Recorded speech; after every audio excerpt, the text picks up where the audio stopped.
Women are only complete once they've given birth to a child. That's why my wife is still incomplete. Amidst the gathering of relatives, my husband, perhaps fueled by alcohol, began mocking me loudly. His hurtful words, aimed at me, an adoptive mother who couldn't have biological children, left no trace of love. And it wasn't just me, my husband even sought to make our son unhappy. I can no longer tolerate this man's reckless behavior. I decided to reveal a hidden truth, a trump card, to bring him to justice. My name is Charlotte. When I was a college student, I married a classmate, and now I'm a full-time homemaker. My husband, Michael, works at a small company run by his father. As a result, we often interact with my in-laws. Since the beginning of our marriage, there's been something they've incessantly said that drives me crazy.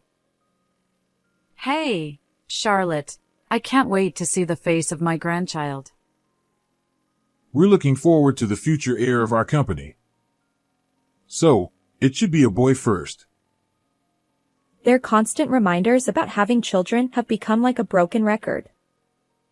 While I also eventually wanted children, my husband often copes with work stress by going out drinking. He comes home just to sleep, and late nights are not uncommon. Our marital life lacks intimacy, so despite the pressure from my in-laws, it's impossible for us to have a child. One day, I confronted my husband. Hey, can't you make some time for us? Your parents keep asking about an heir, but maybe we could focus on our relationship? His response was evasive. Oh, you can ignore them. I'll handle it. Right now, work is so busy that I can't think about anything else. No matter how much I tried to discuss things with my husband, he would always dodge the conversation with this kind of attitude, leaving me at a loss. One day, my in-laws visited our home, and we sat down for lunch. The conversation eventually turned to the topic of heirs. You two really need to start seriously thinking about having children. About that. Can you not bring it up so often? I hadn't mentioned it before, but the reason we can't have children lies with Charlotte's health. His unexpected words left me utterly surprised. Wait, what do you mean? Well, I did say I'd explain it properly. Despite the fact that our inability to conceive was due to my husband's frequent absences from home, he shamelessly lied to my in-laws, placing the blame on me. I couldn't believe he would do that. I see. It would have been better if you'd told us sooner. Emotions aside, the conversation continued. However, with this response, there might be no more rushing about having children in the future, even if it's just a pretense on my husband's part. Although I was indignant about it, I chose to remain silent and not argue. However, an heir is still necessary. What if you consider adopting? An unexpected proposal came from my father-in-law. Honestly, I've considered adopting a child. Despite expressing a desire for us to try for a baby, my husband always avoids the necessary tests and other inconveniences. I felt that as long as he didn't change his lifestyle, we wouldn't be able to have children. Even though the company is small, Michael is the heir apparent.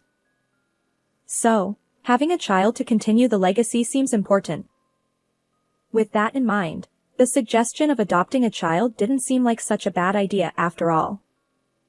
But beyond that, I personally longed for children, even if they weren't biologically related to me. I've always loved kids and dreamed of showering my own child with affection someday. Encouraged by my in-laws, my husband became more open to the idea. Eventually, we decided to adopt a child from a foster care facility. Mom, I'm hungry. What's today's snack? All right, I've got it ready. Wash your hands and come over. Yes. The energetic boy who returned home from elementary school was Liam, the child we adopted. He quickly settled into our family, and now we live together like true parents and a child. While my relationship with Michael remained distant, being able to pour my love into Liam made me truly happy. Liam continued to grow without any issues, becoming a fine young man with an unwavering character. When Liam reached high school age, my mother-in-law fell ill, and we found ourselves providing care for her at home. Liam, my son, stepped up. I'll help as much as I can because I'm worried about Grandma. While relying on caregiving facilities, I continued to visit my mother-in-law's house to assist her. It was Liam who made that suggestion. You have school, and it's too much for you. I'll take care of Grandma, so focus on your studies. I'll make sure to keep up with my studies and not overdo it. I just thought it might help reduce some of your burden, Mom. Is that not okay? Feeling that Liam wants to help each other as a family, I decided to ask for assistance within the limits that wouldn't interfere with his studies. After school, Liam would head to my mother-in-law's house, actively helping with her care. His commitment went beyond mere familial duty. He genuinely cared about her well-being. I'd always known him to be kind-hearted, but he tackled even the less glamorous tasks with a smile. My in-laws adored him like a true grandchild. Thanks to our combined efforts, my mother-in-law's physical limitations improved over time. Although she still faces challenges, she can now manage her daily needs independently. Liam expressed his joy. I'm glad Grandma is feeling better. As Liam entered his last year of high school, he opened up about his future plans during a discussion about career paths. It seemed that caring for his grandmother had influenced his decision. When I helped take care of Grandma, I realized something. I want to study welfare in college and assist elderly individuals in their recovery. His words surprised me, but they also reflected his kind-hearted nature. I assured him. Understood. I'll support your dream. When I shared this with my in-laws, they were equally impressed by Liam's determination. However, there was one dissenting voice. The only person opposing Liam's chosen path was my husband, Michael. Being a caregiver doesn't pay well. I won't allow it. Besides, we took you in to be the heir to our company. I appreciate you taking me in when I had nothing, but my career choices are mine to make. Liam, usually compliant with his father, stood his ground this time. The tension between father and son escalated. Do as you please.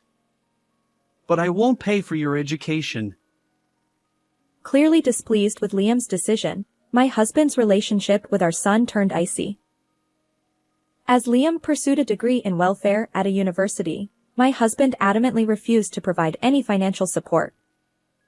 Feeling at a loss, I received an unexpected offer from my in-laws. Our precious grandson's future is important to us. We'd like to support him. And what about Michael? He's done nothing. No parenting. No caregiving. It's embarrassing, even as his father. Both of them seemed exasperated by their son's behavior. After successfully graduating from university, Liam obtained his caregiver certification and began working at a care facility, just as he had hoped. Although I felt a tinge of loneliness as he moved out to live on his own after graduation, I couldn't help but feel proud of him for dedicating himself to a meaningful profession. Despite the challenges, he finds fulfillment in his work every day. One day, I received a message from my son, saying he wanted to talk. When I inquired further, he expressed his intention to introduce his prospective marriage partner. Still, my husband, who rarely comes home, was persuaded to return this time. As we waited together for our son's arrival, Liam brought along a woman. Let me introduce you. This is Margaret. We've been seeing each other for a while. Margaret smiled politely, introducing herself. Apparently, she worked as a singer-songwriter and had caught Liam's eye during her visit to his care facility. Their relationship had blossomed since then. My first impression of Margaret was that she was gentle and refined. Perhaps Liam was drawn to those qualities as well. My husband, who rarely engaged in conversation, surprised me by asking Margaret about her music. He delved into details, curious about her genre and favorite songs. As Liam revealed their plans for marriage, neither my husband nor I had any objections. Instead, we offered our blessings to the couple. After some time, Liam and Margaret officially registered their marriage and held a wedding ceremony. My in-laws attended the wedding, genuinely delighted for their grandchild's happiness. He's got himself a good wife. Truly my son. Since high school, my husband and son have had a strained relationship regarding their career choices. However, on the day of the wedding, my husband surprisingly praised our son. Perhaps age had softened him. To save up for their future home, Liam and Margaret decided to live with us for a while after getting married. I was happy to have my son back under the same roof, and Margaret, unlike many young people these days, didn't mind living with us. 3 months after the wedding, Margaret's pregnancy was confirmed. I accompanied her to doctor's appointments, knowing that first-time pregnancies could be nerve-wracking. One day, my husband returned home, possibly a bit tipsy, and made a hurtful comment. Unlike you, who couldn't have children, Margaret is exceptional. Normally, I'd let such remarks slide, but this one struck a nerve. What do you mean? You've always blamed me for not having children, but maybe your absence from home is the real reason. If you had more feminine charm, maybe I'd come home too. It's your fault. Despite my rebuttal, my husband remained steadfast in his belief that I was to blame. You're just useless no matter what you do. Learn from Margaret. Afterward, my husband continued to belittle me and repeatedly praised Margaret. Strangely, I began witnessing him visiting Margaret's room frequently. It struck me as odd. Why would he repeatedly visit our son's wife's room? When I confronted him about the lack of delicacy, he nonchalantly claimed that it was natural for a father-in-law to be concerned about his pregnant daughter-in-law. However, since the time we adopted young Liam, my husband consistently maintained that child-rearing was women's work, and he had no intention of helping. His sudden change in attitude seemed remarkably unnatural. The hurtful comparisons he made between Margaret and me only fueled my growing aversion and distrust toward him. Despite our feelings, Margaret's belly continued to grow, and she eventually gave birth to a healthy baby boy. About a month after the delivery, we decided to host a family gathering for Margaret's postpartum celebration and well wishes. Women are only complete once they've given birth to a child. During the gathering with relatives, my husband suddenly raised his voice, praising Margaret. Seeing Margaret cradle the newborn baby, she smiled with a sense of pride. That's why my wife remains incomplete. You've raised an adopted child, but you act so high and mighty. The truth is, you haven't given birth. In contrast, Margaret has given birth to a son. She's far more accomplished than you. Dad, that's not how you should talk. Mom raised me admirably. Apologize. It's the truth. Enough, Liam. Arguing with this person is futile. He's always lacked common sense and never considered others' feelings. What? Are you mocking me too? Yes, I think you're foolish. Truly, you're an irredeemable person. My suppressed anger finally boiled over. Perhaps angered by my strong retort, my husband hurled insults at me while spitting. If only you were gentle and respectful towards me like Margaret. Just then, our argument was interrupted by the loud cries of the baby Margaret held. Margaret, despite the tense atmosphere, maintained her usual serene smile. But there was something eerie about that expression. Oh dear, the baby's crying. There. Let Daddy hold him. She turned to Liam, who was sitting next to her, ready to hand over the newborn. Just as Liam reached out to take the baby, I steeled myself and addressed everyone present. Wait, the child's dad isn't you, Liam. Margaret, dear, can you confirm? Margaret remained deadpan, not uttering a word. Liam, bewildered, asked. What do you mean, Mom? Exactly what I said. The child's dad isn't you. Liam persisted. But, then whose child is it? I fixed my gaze on the man who had hurled insults at me earlier. Michael, it's yours. My tone was resolute, and my husband suddenly stumbled over his words. What are you talking about? You can't just make up lies like that. It's not a lie. I conducted an investigation.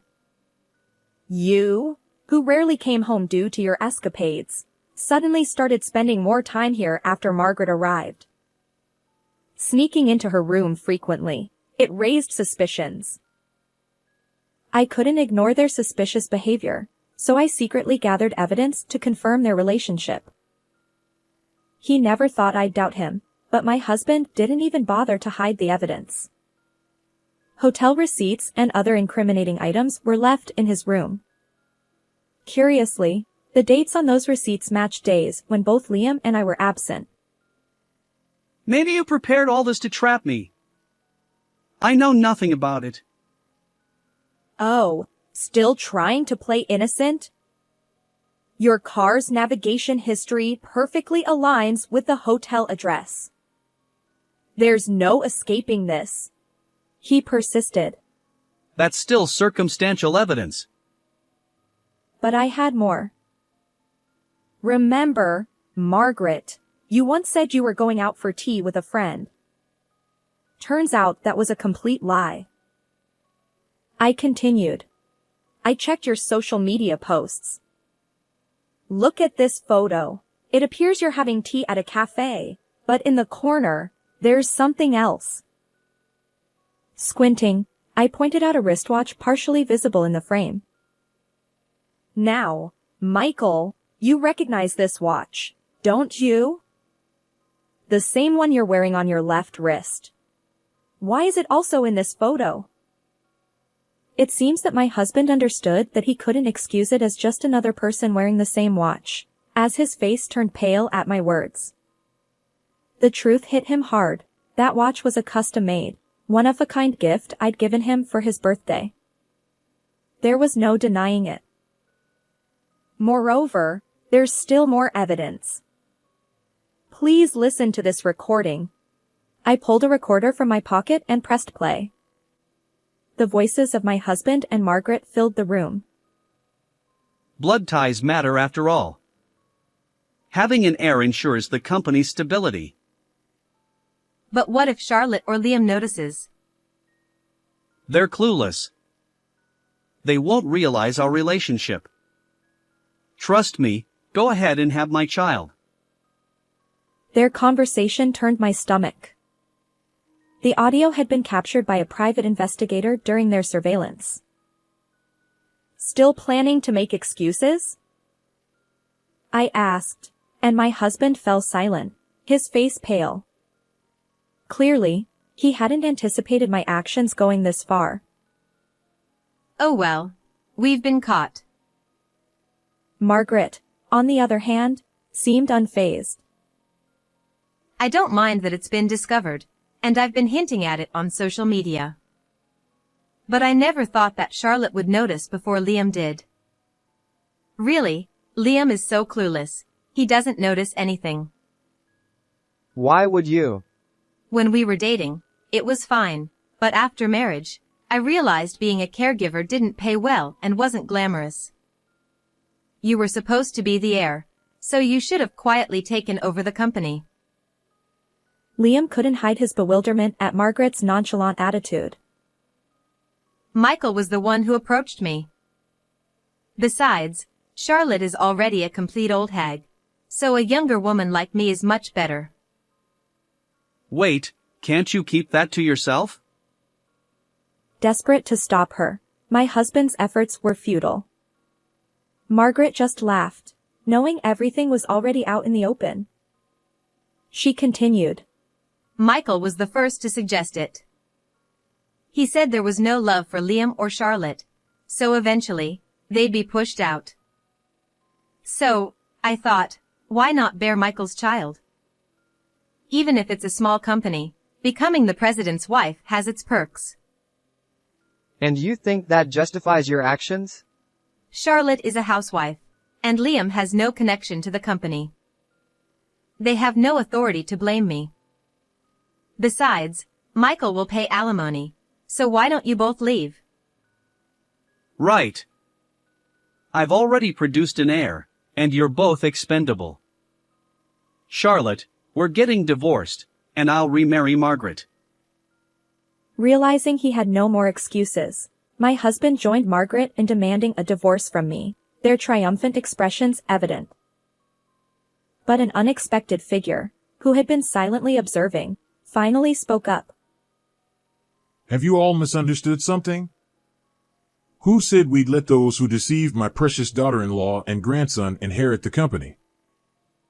His stern expression conveyed his anger. What are you talking about? My biological child is obviously a better heir than Liam. That's the misunderstanding. Our company is meant to end with my generation.